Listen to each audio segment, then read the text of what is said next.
Hello दोस्तों, तो WBBL के फाइनल मैच पे हम लोग पहुंच गए हैं और ये लास्ट मैच बाकी है इस साल के एडिशन का, जो कि WBBL के फाइनल को आपको लेके आएगा। पिछले 3-4 मैचों से कोई भी जैकपॉट नहीं उड़ा है। हालांकि सेशन में बहुत सारे लोगों ने अच्छे से प्रॉफिट बनाया है। तो आने वाले मैचेस किस तरीके को हो सकते हैं, कैसे रहने वाले हैं और आने वाले मतलब कौन से मैच, जैसे आज अगर मैं जब भी वीडियो रिकॉर्ड कर रहा हूँ तो शाम में एक स्पेशल मैचेज जो है वो चल रहा है, जिसके 2 मैचेज आज एक शाम में है, कल शाम में है।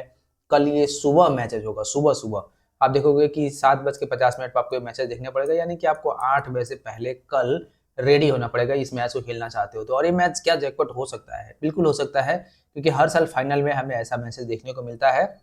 और इसके बाद से जब बीबीएल के लीग स्टार्ट होगा तो आप देखोगे कि एक अलग ही मैचेज जो है वहाँ पे चलना शुरू हो जाएंगे। तो अब बात करते हैं कि कैसा ये मैचेज रहने वाला है, कौन जो है वो जीतने वाला है। पूरे लास्ट तक आपको इसके बारे में सारा डिटेल्स मिल जाएगा। और ये मैचेज आपको 1 दिसंबर को जो है वो देखने को मिलेगा, यानी कि दिसंबर का आपका पहला मॉर्निंग का मैच जो है वो यही रहने वाला है। अब बात करते हैं कि इसके बारे में थोड़ा सा डिटेल्स देख लेते हैं। तो कल है संडे, और संडे को जो है वो पहला है दिसंबर, तो यानी कि 1 दिसंबर आप इंजॉय करना चाहते हो तो संडे से ही शुरू करो। और यहाँ पर अगर हम लोग बात करते हैं कि मैच जो है ये काफ़ी सुबह होगा, 7:50 पे आपको देखने मिलेगा। ग्राउंड जो है वो एमसीजी ग्राउंड है, और आपको पता है एमसीजी के बारे में तो बहुत सारी कहानी आपने सुनी भी होगी। एमसीजी जो है वो ऑस्ट्रेलिया का बड़ा ग्राउंड है, बहुत ही बड़ा ग्राउंड है, और यहाँ पे मैचेज बहुत ही खतरनाक होते हैं और कैपेसिटी भी जो है क्राउड की बहुत ज़्यादा रहती है। वीडियो को पूरा लास्ट तक डिटेल्स में कंटिन्यू रखते हैं, लेकिन उससे पहले अभी तक आपने स्टम्प गुरु को सब्सक्राइब नहीं किया है तो कर लेना, क्योंकि यहाँ पे आपको इससे रिलेटेड बहुत सारे वीडियोज आने वाले हैं जो कि आपको इन सारे टॉपिक से बहुत ज़्यादा नॉलेज प्रोवाइड करेंगे, जो कि आपको किसी भी तरह का फैंटासी विनर सेशन खेलने के लिए मदद करेगा।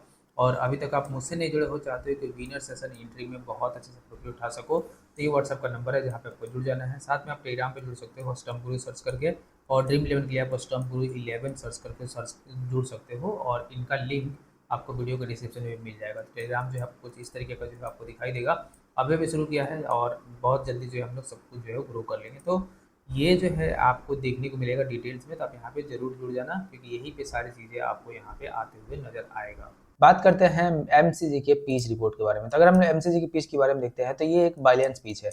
अब बैलेंस पिच का क्या मतलब है कि यहाँ पे बैटर्स को बेनिफिट मिलता है, बॉलर्स को भी बेनिफिट मिलता है, लेकिन ये चीज़ ध्यान रख लेना कि ये ग्राउंड जो है ना बहुत ही बड़ा है। तो अगर मेंस वाले मैचेज होते हैं तो उसके हिसाब से देखोगे तो यहाँ पे जो बॉलर्स हैं उनको बहुत ज़्यादा बेनिफिट मिलता है, चाहे वो स्पिनर्स हो, फास्ट बॉलर हो, क्योंकि ग्राउंड बहुत ही बड़ा है। और बड़ा ग्राउंड होने के कारण जो कोई हिट लगाता भी है तो पावर हिटिंग के लिए जो है उन्हें थोड़ा सा ज़्यादा ताकत चाहिए, और अगर टाइमिंग नहीं हुआ, पावर हिट में बहुत ज़्यादा पावर नहीं आया, तो आप कहोगे कैच होने के चांसेस बहुत ज़्यादा यहाँ पे रहता है। और वो चीज़ आपको वोमेंस वाले मैचेस में भी देखने को मिलेगा, इसलिए ये पिच बैलेंस तरीके से इस्तेमाल होता है। अब बैलेंस का मतलब है कि यहाँ पे रन तो काफ़ी अच्छा खासा बनता है, क्योंकि जब बाउंड्री बहुत ही बड़े होते हैं तो गैप भी बहुत ज़्यादा मिलता है, जिसके चलते सिंगल्स डबल्स भी बहुत ज़्यादा मिलता है। और नॉर्मल जो ग्राउंड देखो, जो छोटा ग्राउंड होता है वहाँ पे सिंगल से मिल पाते हैं, डबल्स जल्दी से नहीं मिल पाते, लेकिन इस ग्राउंड पे ऐसा ग्राउंड है कि यहाँ पे डबल ट्रिपल रन भी बहुत आसानी से मिल जाता है। तो ये चीज़ जो है आपको यहाँ पे ध्यान रखना है, और जिसके चलते देखोगे कि यहाँ पे इस लीग के 2 मैचेज हुए थे, जिनमें से जो है दोनों मैच में 170 के आसपास रन बना था। तो आप एक्सपेक्ट कर सकते हो कि वुमेन्स वाले मैचेज में जहाँ किसी ग्राउंड पे 120 130 इस तरीके से रन बनाया, वहाँ पे 170 रन बन जाना ये दर्शाता है कि इस ग्राउंड पे बहुत ज़्यादा रन बनता है, लेकिन ऐसा नहीं है।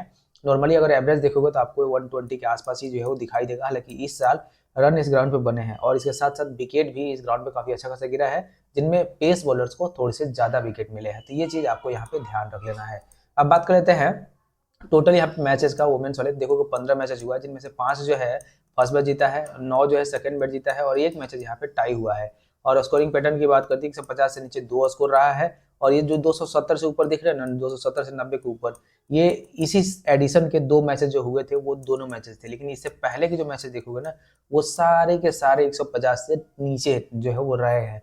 अब ऐसा क्या हो सकता है कि इस ग्राउंड पे जो है इतना रन बने होंगे, हो सकता है बाउंड्री एरिया छोटा कर दिया हो, या फिर जो स्ट्रेंथ है मैचेस की वो अपने आप ही इंक्रीज करते जा रही है। तो जो दूसरा रीजन है वही ज़्यादा वैलिड है, क्योंकि जैसे जैसे अब ईयर बाई ईयर आगे बढ़ते जा रहे हैं हम लोग, आप देखोगे कि यहाँ पे जो बैट्समैन की स्ट्रेंथ है वो बहुत ज़्यादा मजबूत होते जा रही है, और रन बनाने की जो प्रोसेस है वो बहुत तेज होते जा रही है। अब बात करते हैं स्कोरिंग पैटर्न की, आप देखोगे 122 जो है यहाँ पे फर्स्ट एवरेज स्कोर है। टोटल हाईएस्ट की बात करते हैं तो यहाँ पे देखोगे 170 आपको जो है वो हाईएस्ट देखने को मिलेगा। और अगर हम लोवेस्ट की बात करते हैं तो आप देखोगे यहाँ पे 85 रन जो है आपको यहाँ पे लोवेस्ट जो है देखने को मिलेगा। अब बात कर लेते हैं यहाँ पे जो लास्ट के 5 मैचेज हुए हैं उनका एवरेज 140 है और टोटल विकेट यहाँ पे गिरे हैं 61 5 मैचों में, तो अच्छा खासा विकेट कह सकते हैं, जिनमें से 32 फास्ट बॉलर ने लिया है और 29 स्पिनर ने लिया है और कोई बहुत ज़्यादा डिफरेंस नहीं है फास्ट बॉलर और स्पिनर में। लेकिन हाँ, रिसेंट के जो 2 मैचेस थे उसमें थोड़ा सा डिफरेंस जरूर था, तो ये चीज़ आपको यहाँ पे ध्यान रख के जो है वो जाना है कि ऐसा सिनेरियो रहा है। अब बात कर लेते हैं कि यहाँ पे जो पिचेज है वो किस तरीके से आपको देखने को मिलेगा, तो ये ग्राउंड जो है आपको यहाँ पे कट कर लेना, ये एमसीजी लिख लेना यहाँ पे। अब 15 नवंबर को 2 मैचेज हुए थे, यही 2 मैचेज यहाँ पे हुए थे। उससे पहले देखोगे तो 25 नवंबर 2023 में मैचेज हुआ था। उससे पहले 2000 जो है जनवरी 2000 जो है आपको 19 में मैचेज यहाँ पे हुआ था। अब बात कर लेते हैं कि इस दोनों मैचेस का, तो यहाँ पे देखोगे तो 170 बना, 161 बना और ये मैचेज डिफेंड हो गया था। उसके बाद से फिर से 170 बना और फिर देखो तो 173 बन के जो है मैचेज चेस हो गया। तो अगर हम लोग बात करते हैं इस ग्राउंड पे, तो जो दोनों मैचेज हुए हैं, चाहे वो इस इनिंग का देखो 170 बना, इस इनिंग का 160 बना, विकेट देखो यहाँ पे 8 गिरा, यहाँ पे 6 गिरा, टोटल 14 विकेट गिरा। इस इनिंग में देखो तो 170 बना, 5 विकेट गिरा, इस इनिंग में देखो तो 173 बना और सिर्फ 3 विकेट गिरा। तो अब यहाँ पे देखोगे तो 8 विकेट गिरा है। तो ये जो प्रोसेस है ना, यहाँ पे देखोगे रन जो है ना, दोनों इनिंग में मिला के देखो तो आपको 300 के आसपास रन बन रहा है, जो कि बहुत ही ज्यादा रन है। तो अब यहाँ पे सिलेक्ट करोगे तो बैट्समैन की तरफ आपको थोड़ा सा ज्यादा जाना है, बॉलर्स में भी थोड़ा सा फास्ट बॉलर्स की तरफ जाना है। और ये स्कोर देखोगे तो ये पिछले साल का है, 118 ही बना था। और यहाँ पे देखो तो ये 100 रन भी जो है वो नहीं बना था, लेकिन हालांकि ये 4-5 साल पुराना स्कोर है, तो इस चीज़ का ध्यान मत रखना। जो अभी रिसेंट मैचेज हुआ है उन पे जो है वो थोड़ा सा ज़्यादा फोकस करना। अब बात कर लेते हैं हम लोग यहाँ पे हेड टू हेड का, तो दोनों टीमों के बीच में टोटल 12 मैचेज अभी रिसेंट के 5 सालों में हुआ है, जिनमें से 8 हिट जीता है और 4 जो है वो रेनिगेट्स जीता है। और अगर हम लोग दोनों का रिसेंट परफॉर्मेंस देखेंगे तो आप देख के दंग रह जाओगे कि दोनों टीमें जो है वो लगातार बहुत सारे मैचेज जीतते हुए आ रही है। रेनिगेट्स हालांकि लगातार जीत के फाइनल में डायरेक्ट चला गया, और हीट को जो है लास्ट के 2 मैचेज जो है वो एक मैचेज जो है वो जीत के आ रहा है, उसके पहले ये 4 मैचेज 5 मैचेज जो है लगातार ही जो है जीते हुए हैं। तो अब बात करते हैं तो दोनों टीमों का, तो दोनों टीमों में प्रेशर बहुत ज़्यादा है, क्योंकि लगातार ये मैचेज जीती हुई है और किसी एक को ये मैचेज हारना पड़ेगा, तभी एक जो है वो टीम फाइनल जीतेगी। या ऐसा भी कर सकते हैं कि टाई करा के जो है वो अलग से मैचेज कर ले, वो अलग बात है। अब प्लेइंग 11 की बात करते हैं तो हीट पिछले 2-3 मैचेज में कोई चेंजेस नहीं किया है, और जहाँ तक मेरे चांसेस है कि ये चेंजेस जो है वो नहीं करने वाले हैं और इसी टीम के साथ जो है वो जाने वाले हैं।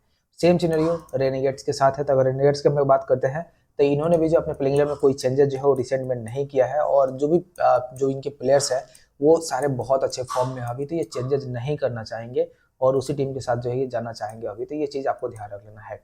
अब बात कर लेते हैं यहाँ पे टीम का, तो अगर दोनों टीमों की हम लोग टीम की बात करते हैं तो ये टीम जो है आप स्मॉल लीग में भी यूज़ कर सकते हो, जीएल में यूज़ कर सकते हो। लेकिन एक चीज़ का ध्यान रखना है कि यहाँ पे जो टीम्स है वो आपको डायरेक्टली ऐसे ही यूज नहीं करना है, इसमें से 1-2 प्लेयर चेंज करना, कैप्टन वाइस कैप्टन चेंज करना, तब जीएल में यूज करते हो। स्मॉल लीग में आप डायरेक्टली जो है वो यूज कर सकते हो।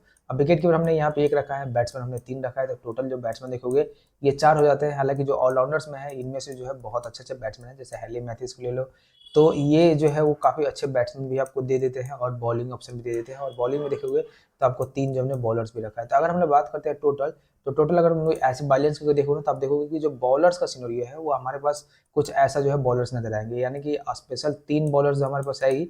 उसके अलावा जो ऑप्शन हमारे पास टोटल 7 बॉलर्स का हो जाता है। तो अगर बॉलर्स के लिए देखे जाए तो बॉलर्स हमारे पास अवेलेबल हैं।